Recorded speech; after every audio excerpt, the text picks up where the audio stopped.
오늘 본문에 보면은 한 구절이지만 여기에 나라는 단어가 무려 6번이나 등장합니다. 그런데 하나님이라는 단어는 3번밖에 안 나와요. 다시 말해서 성경은 우리가 보통 생각할 때 성경은 주인공이 예수 그리스도잖아요. 그래서 창세기부터 요한계시록까지 전부 예수 그리스도에 관해서 말씀하고 있는데 그 예수님에 대해서 보다도 훨씬 많은 양을 할애해서 기록하고 있는 내용이 뭐냐? 나 자신에 관한 내용이라는 것입니다. 예수님보다도 나에 대한 얘기가 성경에는 사실 더 많이 기록이 되어 있어요.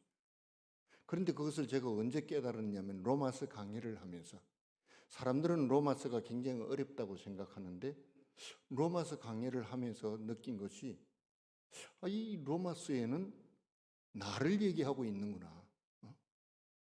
내가 누구냐? 이게 로마서의 핵심이더라고요. 그래서 성경을 읽을 때는 앞으로 2가지의 키를 가지고 읽으면 틀림이 없겠구나. 첫째는 하나님은 누구신가? 그리고 또 한 가지는 그 하나님 앞에 있는 나는 누구인가? 그렇게 해서 창세기부터 요한계시록까지 쭉 읽어가니까 너무너무 이전에 깨닫지 못한 내용들을 깨닫게 되고 은혜가 넘치고 로마서도 그래서 내가 누구인가라는 것을 중점을 가지고 말씀을 만들다가 보니까 은혜로운 시간을 보내게 되고 그래서 이런 은혜로운 시간을 우리 오사카 중앙교회 몇십 명밖에 안 되는 교인들만 나눌 게 아니라 이걸 책을 만들어서 많은 사람들이 같이 은혜를 받았으면 좋겠다 생각하고 그래서 제가 이번에 로마서 강해를 가지고 출판사를 찾기 위해서 찾아왔던 것입니다. 우리가 창세기도 그렇고 성경의 많은 부분에 히브리서에도 기록이 되어 있지만 아브라함에 대해서 기록이 되어 있잖아요. 그런데 그 아브라함에 관한 내용도 내가 누구인가라는 관점에서 읽어보니까 그것은 나에 대한 얘기. 이방인 아브라함이 어떻게 해서 하나님을 만나게 되었고 그 이방인 아브라함이 어떻게 해서 의롭게 되며 하나님의 영광을 위해서 살게 되었는가? 우리에게 그 말씀을 하나님이 기록해 주신 목적이 뭡니까? 너도 그렇게 살라는 것입니다. 너도 나를 만날 때 이 아브라함처럼 만났다는 것입니다. 다윗도 마찬가지예요. 다윗의 얘기는 다윗만의 얘기가 아니라 곧 다윗을 통해서 나를 보는 거예요. 믿음의 사람이라고 하는 그 다윗이 하나님 앞에 범죄했을 때 인생이 만신창이로 무너져 내렸을 때 그가 어떻게 그 과정을 고통을 죄악 속에서 벗어날 수 있었는가? 그리고 어떻게 해서 하나님의 마음에 합한 자가 되었는지 너도 그렇게 하라는 것입니다. 그래서 다윗에 관한 내용도 읽어보니까 누구 얘기예요? 바로 저의 얘기였어요. 그렇게 하면서 로마서가 다 끝났습니다. 저는 1954년도 부산에서 태어났습니다. 저희 가정은 물론이고 일가 친척 중에 예수 믿는 사람은 한 사람도 없었습니다. 제가 2살인가 3살 때쯤에 4살 위에 누님이 저의 손을 잡고 그 동네에 있는 교회를 가게 되었습니다. 교회 첫 발을 디디는 순간이었는데 그만 사고를 쳤습니다. 교회 전도사님이 열심히 닦아놓은 교회 문, 유리창이 많은 문인데 그걸 닦아서 말린다고 세워놨는데 거기에 제가 기대면서 문이 석 장쯤 되는가 했는데 거기 다 넘어져가지고 와장창 다 깨져 버렸어요. 저의 신앙생활의 첫 출발이 사고를 치면서 교회에서 사고를 치면서 출발했습니다. 열심히 다녔습니다. 부산에서 고신교회를 열심히 다녔는데 이제 초등학교 3학년쯤 되니까 저희 아버님이 야 이제 교회 그만 가라 그러시는 거예요. 그럼 보통 아버지가 무섭기 때문에 말을 들을 수밖에 없는데 이상하게 그 말을 듣지 않았어요. 그래서 계속 다니니까 12월 달에 교회에서 동방박사 세 사람의 역할을 맡고 연극 연습을 하고 집에 돌아왔는데 문을 잠그고 열어주지 않는 거예요. 그래서 밤새도록 12월 그 찬바람 속에 바깥에서 덜덜 떨면서 아버지의 박해가 시작이 되었습니다. 그리고 중학교에 올라가니까 그때부터 매를 들기 시작했어요. 교회를 가면 사정없이 두들겨 패고 어떤 때는 삽으로 맞고 어떤 때는 연탄 부적갱이를 들고 때려가지고 연탄 부적갱이 그 쇠로 만든 것이 다 휘어지고 그런데도 이상하게 교회를 그만둘 수가 없었어요. 신앙생활을 그렇게 하면서 저희 어머니는 또 서울 평화시장에서 술을 놓는 일을 하셨어요. 그래서 평화시장에서 술을 놓고 저희가 그때 창동에 살았는데 의정부 가는 버스를 막차를 타고 오시면은 집에 도착하면 뭐 밤 12시가 다 되죠. 그래서 씻고 이제 주무시면은 또 새벽 4시 되면은 일어나셔서 새벽 기도를 가시고 저희 어머님과 저는 그렇게 신앙생활을 했습니다. 그러다가 이제 저는 저희 아버님이 좀 특이하신 분이에요. 부잣집 아들로 태어나서 못된 남자가 할 수 있는 것은 다 하시는 분이었어요. 그래서 부산에서도 굉장히 유명하신 분이었어요. 그분을 상대할 사람은 없을 정도로 경찰도 두 손을 들 정도로 그런 분이셨는데 그렇게 집안에서 교회 때문에 신앙생활 때문에 저희 어머님도 박해를 받고 저도 박해를 받았는데 어느 날 어머님이 이제 일본을 가게 되셨어요. 일본에는 어떤 관계가 있느냐 하면은 저희 외할머니가 일본 분이에요. 나라갱 출신이신데 저희 외할아버지가 일본에 가서 외할머니를 만나서 결혼하고 오츠시에서 저희 어머님을 낳으셨어요. 그리고 해방이 되고 부산에 나오셔서 이제 부산에서 저희 어머님이 18세 때 아버님하고 결혼을 해서 첫 딸을 낳고 22살에 이제 저를 낳으신 거예요. 그 이제 감리교 신자가 이제 저희 어머님을 또 전도하고 어머니는 어머니대로 이제 신앙생활을 감리교에서 하고 저와 누님은 또 이제 고신교회 장로교에서 이제 신앙생활을 그렇게 이제 하게 됐죠. 그래서 어머님이 이제 어느 날 일본에 계시는 외할머니가 위독하다. 그래서 그때 부산 수영로에 있는 비행장을 통해서 이제 일본에 할머니 간호를 하러 가셨어요. 그리고는 돌아오지 못했어요. 아버님은 그 사이에 돌아가시고 제가 1976년도에 이제 신학교에 들어갔어요. 한국성서대학을 들어가서 이제 공부를 하고 졸업을 하게 됐죠. 그랬더니 어머님 일본에서 연락이 왔어요. 연락이 오기를 야 일본에 네가 선교사로 오면 어떻게 했느냐 그러시는 거예요. 그런데 그 당시에 저에게 있어서 일본은 원수의 나라였어요. 내가 아프리카를 가면 갔지 나는 일본에 갈 이유가 없습니다. 왜 내가 일본 같은 나라에 가서 복음을 전해야 됩니까? 나는 그 나라에 가고 싶은 마음이 요즘 말로 말해서 1도 없습니다. 그래서 어머님이 그러면 한번 일본에 여행을 와봐라. 그래서 1982년도에 제가 일본을 처음 가게 됐어요. 근데 놀란 것은 제가 그 당시 연희동에 살고 있었는데 연희동의 언덕에 올라가 보면 사방이 교회고 밤에 되면 붉은 십자가 네온이 20몇 개가 보일 정도였어요. 근데 일본은 그런 교회가 없는 거예요. 그리고 나라의 저희 외할머니의 친척집을 제가 방문하게 됐는데 차를 타고 가는데 교회가 보이지 않아요.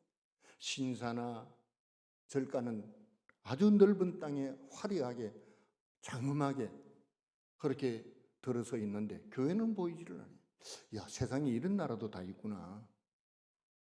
그 천리시라고 하는 곳에 제가 그걸 지나가는데 교회가 하나 발견이 됐어요. 나무로 만드는 이 십자가가 길 옆에 보이는데 제가 그걸 보고 충격을 받았어요. 교회라고 겨우 발견한 교회는 그 길바닥에서 쏟아지는 온갖 먼지를 길바닥 옆에서, 그것도 도로보다 낮은 자리에서 그 먼지를 다 뒤집어 쓰고, 옛날 분들은 아시잖아요. 학고방이라고. 학고방 같은 나무 판자떼기로 설기설기 지은 그 교회가 그곳에 있는 거예요. 창조주 하나님을 예배한다는 그런 교회가. 제가 볼 때 너무너무 쇼크를 받았어요. 그래서 제가 그때서 어머니, 제가 일본에 가겠습니다. 오겠습니다. 내가 일본에 가서 정말 하나님의 성전을 아름답게 한번 지어보겠습니다. 그래서 제가 일본의 선교사로 결심을 하고 1984년도에 제가 일본을 가게 되었어요. 83년도 죄송합니다. 83년도에 이제 다시 일본에 가서 그리고 84년도에 한국 성서선교회에서 안수를 받고 그렇게 올해 이제 42년째 이제 일본 사역을 하고 있습니다. 감사한 것은 아들이 직장 생활하다가 도중에 하나님한테 헌신하기로 약속을 하고, 그래서 미국에 가서 신학 공부를 하고, 그 다음에 한국에 와서 또 2년 동안 부교육자, 청년 담당 부교육자로 하다가 작년 가을에 저희 교회로 돌아와서 올해 9월 달에 여러분들이 아시는 대로 은퇴식을 하고 이제 아들이 지금 사역을 하고 있습니다. 근데 돌아보면은 이것이 내가 한 것이 아니라 어떻게 초등학교 3학년 아이가 거인과 같은 아버지를 이길 수가 있겠습니까? 하나님께서 나를 사용하실 놀라운 미래의 계획이 있기 때문에, 하나님이 저를 붙드셨기 때문에 제가 여기까지 이르렀다는 것이고, 또 그 가운데 광성교회를 만나고 정민철 목사님을 만나서 이렇게 사랑을 받고 기도와 또 이렇게 물질로 후원해 주시는 것도, 이것도 제가 한 것이 아닙니다. 하나님이 일본을 향한 계획이 있기 때문에, 여러분들에게 은혜와 감동을 주셨기 때문에 고영수라고 하는 선교사를 위해서 기도하고 또 물질로 후원해 주시는 줄 믿습니다. 중요한 것은 나라는 것이 누구냐? 사도 바울은 뭐라 그랬어요? 나는 죄인 중에 괴수라 그랬어요. 성경에 기록된 내용이 바로 그걸 말하는 거예요. 나는 죄인 중에 괴수다. 그리고 로마서를 쓸 때 또 뭐라고 말했어요? 종이라고 표현했어요. 예수 그리스도의 종된 나 바울은 그래요. 그 당시는 그런 말을 쓰는 시대가 아니었어요. 종이 뭐죠? 주인집에 가구나 짐승 같은 존재예요. 거기에 인격이 있을 수가 없고 생각이나 계획이 있을 수 없어요. 그냥 물건과 같은 존재예요, 노예라는 것은. 그런데 사도 바울은 하나님 앞에 나는 누구냐라는 분명한 그 질문에 분명한 답을 가지고 있었어요. 사도 바울이 누굽니까? 가말리의 문화에서 그 당시 로마의 최고의 학문을 공부한 사람입니다. 로마 시민권을 가진 사람입니다. 그리고 열심으로서는 바리새인으로서 그의 열심을, 종교적인 열심을 따라올 자가 없습니다. 그런데 예수 그리스도를 만나고 보니 나는 정말 잘 나가는 인생이라고, 특별한 존재라고 생각했는데 예수 그리스도를 만나고 보니까 나는 그런 존재가 아니라 하나님의 은혜를 입은 사람. 원래는 죄인 중에 괴수라는 것이죠. 그래서 사도 바울이 어떻게 했습니까? 자기의 모든 명예와 재물과 그리고 지식을 배설물로 여겼다 그랬어요. 이거 아무것도 아니에요. 저는 꿈을 가지고 사실 일본에 가서 선교를 했죠. 내가 이런 마음을 가지고 일본에 가서 선교를 가면 하나님이 마땅히 도와주시지 생각을 해서 열심을 냈습니다. 열심히 했습니다. 그리고 많은 제자들을 양육하려고 제자 훈련도 열심히 했어요. 그때 선배 목사님이 그러셨어요. 야, 고 목사, 제자 훈련하면 세월 금방 가버려. 그래도 교회를 부흥시키고 일본에 멋진 교회를 세우기 위해서 20년을 밤에 잠도 제대로 자지 않고 열심히 했습니다. 그러다 보니까 야쿠자 깡패한테 밤낮을 가리지 않고 협박을 받기도 하고, 교회가 예배할 처소가 없어가지고 공원에 가서 예배하기도 하고, 그래서 비가 오면은 공원에서도 예배를 못 드리고 신자 다다미 방에서 예배를 드리면서 그렇게 세월을 보냈는데 20년의 세월을 보내고 보니까 남는 게 아무것도 없었어요. 내 청춘이 순식간에 흘러가 버렸어요. 그야말로 깨진 독에 물 붓는 격과 같은 세월이 20년이 지난 것이. 아, 내가 이거 잘못 생각했구나. 내가 일본에 오는 것이 아니었는데. 그래도 제가 20년의 세월을 견딜 수 있었던 것은 3년 동안 일본에 가서 3년 동안 일본에서 도망갈 궁리를 했습니다. 사실은 그 당시에는 한국에서 미국 가는 비자 내기가 어려웠는데 그때 일본에서 미국 가는 비자는 쉽게 나왔어요. 그래서 주위에서 차라리 그럼 미국 가서 선교를 하면 어떻겠느냐는 얘기를 많이 들었어요. 그래도 가족들을 어렵사리 일본에 데리고 와서 이제 뿌리를 내리려고 하는데 또 미국으로 간다는 것이 사실 쉬운 일이 아니었어요. 그러다 보니까 20년의 세월이 흘렀는데 이제는 내가 안 되겠다. 둘 중에 하나를 결단해야겠다. 내가 일본을 떠나든지 아니면 내가 죽든지. 그래서 제가 배낭을 메고 호주로 갔습니다. 시드니에 가서 한 2, 3일 시드니에서 머물다가 멜버른으로 가는 시외 버스가 있어요. 버스가 아주 허름하죠. 그 버스를 타고 고속도로를 통해서 아침에 버스를 타고 가는데 그때는 일본은 가을이었어요. 이제 낙엽이 떨어지고. 그런데 호주는 반대편이기 때문에 봄이 오고 있었어요. 모든 만물이 푸릇푸릇해요. 근데 그것이 너무너무 좋아가지고 창밖을 계속 쳐다보면서 몇 시간이고 달리는 거예요. 멜버른에 도착했을 때 이제 아침 9시 출발했는데 캄캄한 밤이었죠. 그래서 도중에 막 달리는데 갑자기 내게 이상한 광경이 눈앞에 펼쳐지기 시작했어요. 완만한 구름이 이렇게 돼 있는데 그 가운데 하얗게 죽은 고목나무가 한 그루가 탁 서 있는 거예요. 저렇게 하얗게 이쁘게 죽은 나무도 있네. 너무너무 한 폭의 그림처럼 그 나무가 거기 서 있었어요. 왜 나무가 죽었지? 보니까 그 나무가 선 자리에 물이 들어온 것이. 고목나무는 오랜 세월 동안 그곳에 있다가 보니까 어느 날 지형이 변하다가 보니까 물이 들어온 거예요. 나무는 살기 위해서 물이 필요하지만 그러나 물 한가운데 있으면 살 수가 없어요. 그럼 도망가야 되잖아요. 그런데 나무는 그 자리에 서서 그대로 죽어 있는 것이. 저는 그 죽은 나무를 보는 순간에 갈보리 위에 예수 그리스도의 십자가를 생각하게 됐어요. 아, 저게 바로 십자가구나. 예수님은 그 십자가가 죽는 자리인 줄 알면서도 우리를 위해서 그 십자가를 피하지 않고 그 자리를 떠나지 않고 십자가의 자리를 지킴으로 인해서 하나님의 뜻에 순종하고 우리를 죄 가운데 구원하신 것이.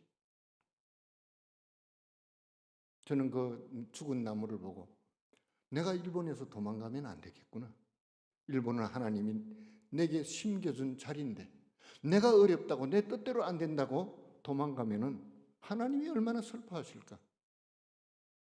결과는 하나님께 맡기고 내가 이 자리를 지켜야겠다고 생각했어요. 왜냐하면 오늘날도 그런 사람들이 너무 많잖아요.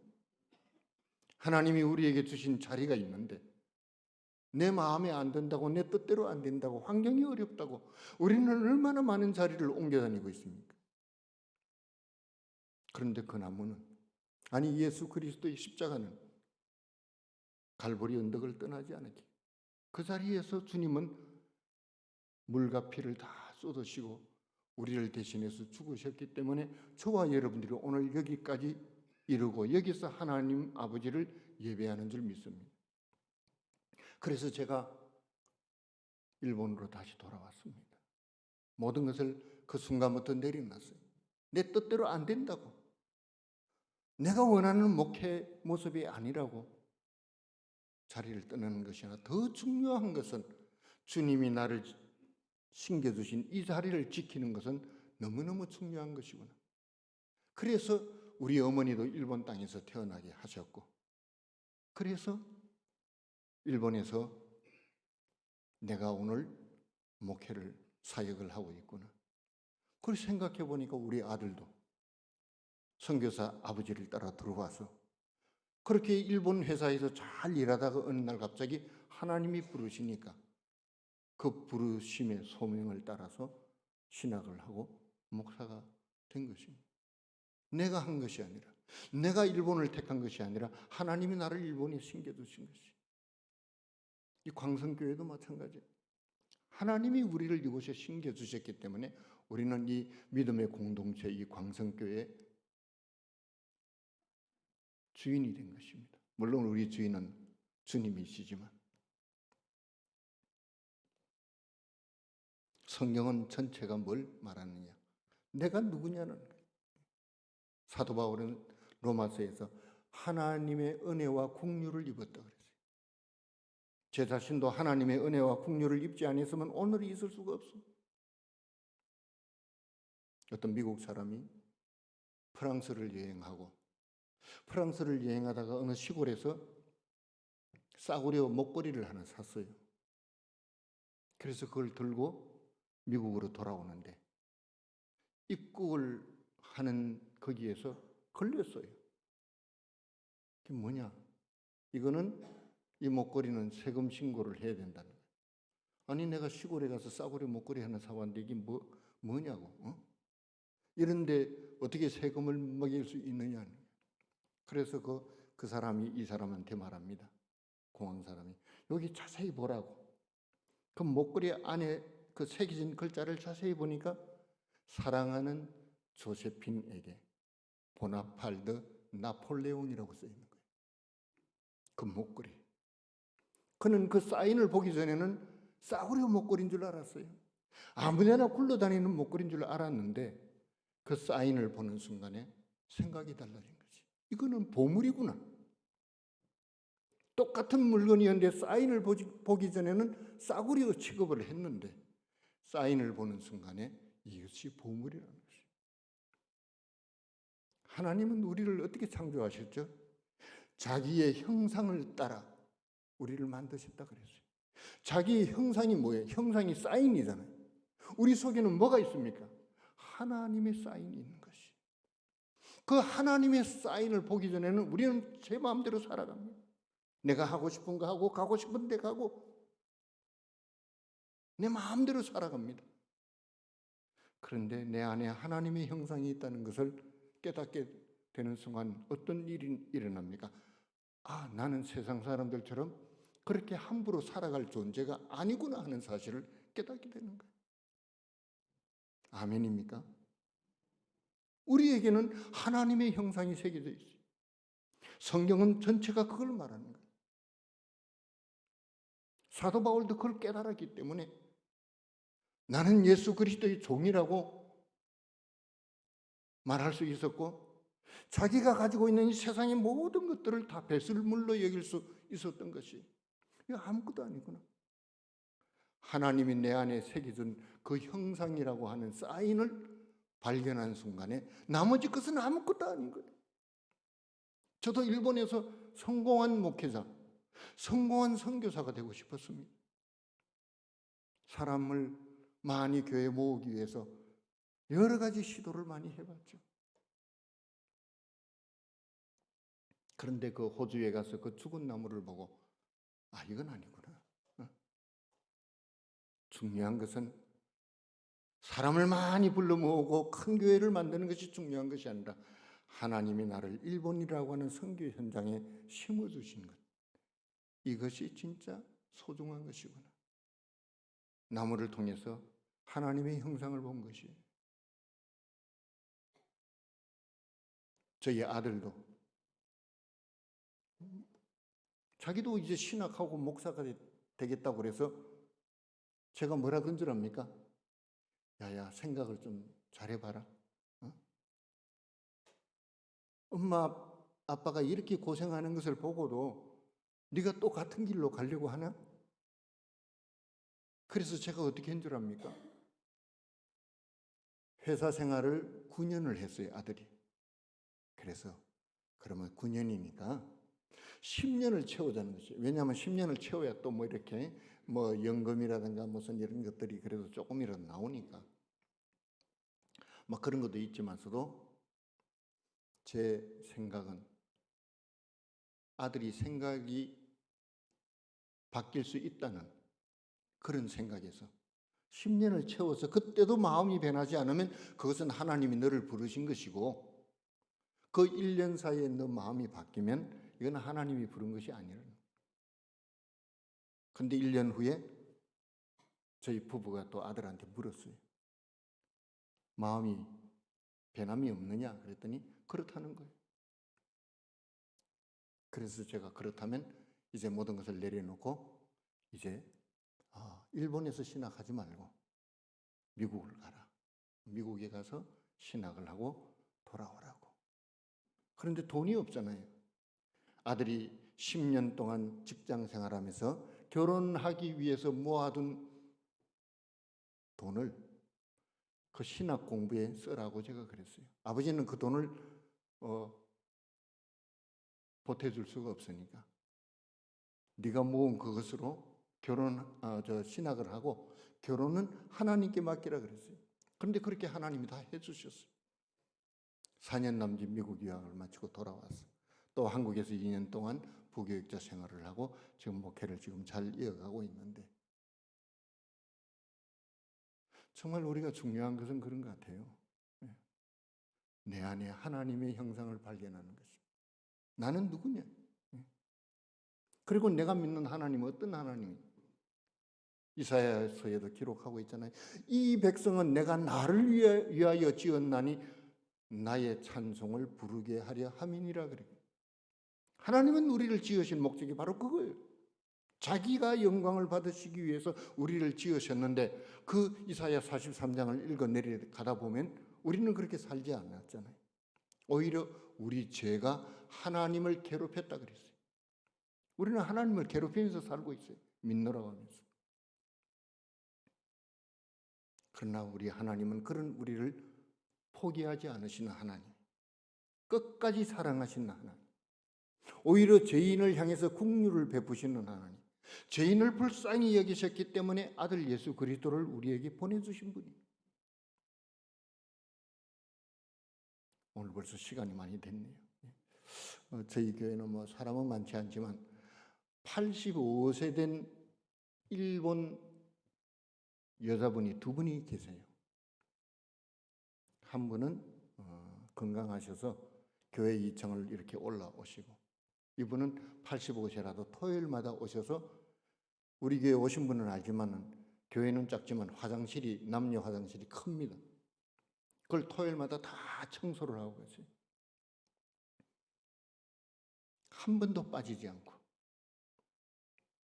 근데 원래 이분은 허리가 아프셔가지고 다리도 아프고 해서 교회를 못 올라오시는 분이.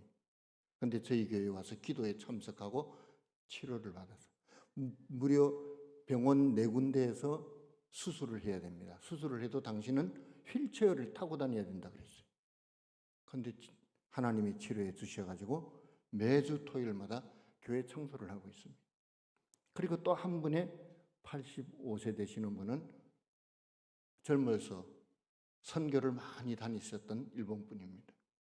근데 가고시마에 살고 계셨는데 결혼하지 않는 50대 딸이 저희 교회에 이제 신자로 나오고 있기 때문에 이제 어머니가 혼자 살기가 어려우니까 오사카로 이사를 오셔서 주일날마다 딸하고 둘이서 오세요. 근데 이분은 몸이 너무너무 안 좋으신 분이에요. 교회 오시는데 어떻게 오시는 줄 알아요? 우리 교회 2층 그 계단이 있죠. 올라오시는데 기어서 올라오십니다. 두 손 두 발을 사용해서 올라오시고, 그리고 교회에서 예배 다 끝나고 나면은 돌아가실 때는 뒤로 계단을 이렇게 엎드려서 내려갑니다. 처음에는 저희가 도와드리려고 했죠. 젊은이가 업고 내리가면 얼마나 간단합니까? 그런데 그 따님은 절대로 못하게 합니다. 혼자서 올라가고 혼자서 내려오게. 아마 저 같으면 그렇게 아이고 창피해서 교회를 어떻게 가? 사람들이 다 보고 있는데 내가 교회 간다고 그냥 내 발로 그냥 기어 올라갔다가 집에 갈 때도 뒤로 해서 내 발로 기어 내려오는 그 꼴을 내가 어떻게 사람들에게 보여? 그런데 본인이나 그 딸은 그런 것을 전혀 개의하지 않아요. 당연한 것처럼 생각. 그러다 보니까 저희들도 그분이 내려가는데 시간이 너무너무 많이 걸려요. 옆에 서서 입하고 하면서 이제 지켜보고 있죠. 그런 것을 부끄러워하지 않고 내가 오늘 내 발로 기어서라도 주님 전에 나와서 하나님을 예배하고 은혜 받고 돌아간다. 그게 뭡니까? 자기 속에 하나님의 형상이 있다는 것을 깨달은 것이죠. 제가 원고를 가지고 올라오지 못해가지고 오늘 좀 중구난방으로 말씀을 드렸는데, 중요한 것은 성경을 읽을 때 2가지 키를 가지고 읽으시면 됩니다. 첫째는 나는 누구인가? 둘째는 내가 믿는 하나님은 어떤 분인가?